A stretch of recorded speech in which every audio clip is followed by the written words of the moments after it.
Ever had one of those days where you feel like you're not quite yourself? What if it wasn't just a bad mood?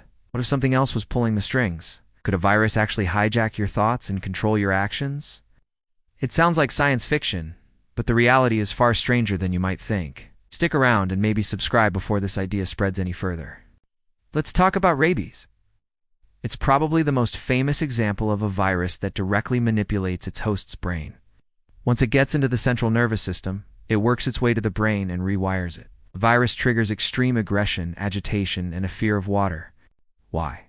It's all about self-preservation.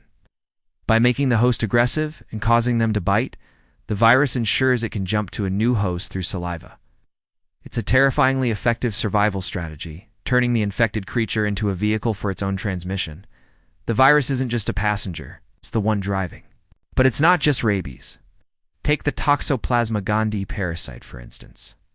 While not technically a virus, it's a single-celled organism that shows just how vulnerable our brains can be.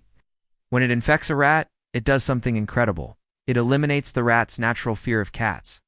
In fact, some infected rats even become attracted to the smell of cat urine.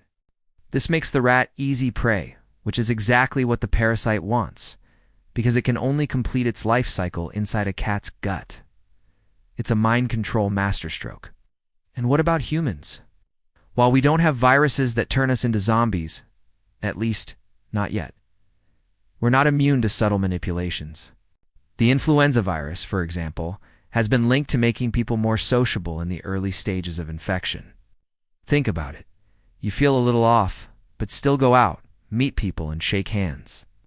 This increased sociability helps the virus spread to more people before you re-stuck in bed with a full-blown flu. Born a disease virus is another one, linked to changes in mood and behavior in animals. And researchers are still exploring its potential effects on human psychiatric conditions. Our brain chemistry is a delicate balance, and these tiny invaders know exactly which levers to pull. So, the idea that your brain isn't entirely your own fortress is unsettling, but it's a fascinating corner of science. The line between our own will and the influence of microscopic organisms is blurrier than we'd like to believe. Your brain might not be as safe as you thought. If you want to dive deeper into more viral science and mind-bending biology, make sure you hit that subscribe button and ring the notification bell. Thanks for watching, and stay curious.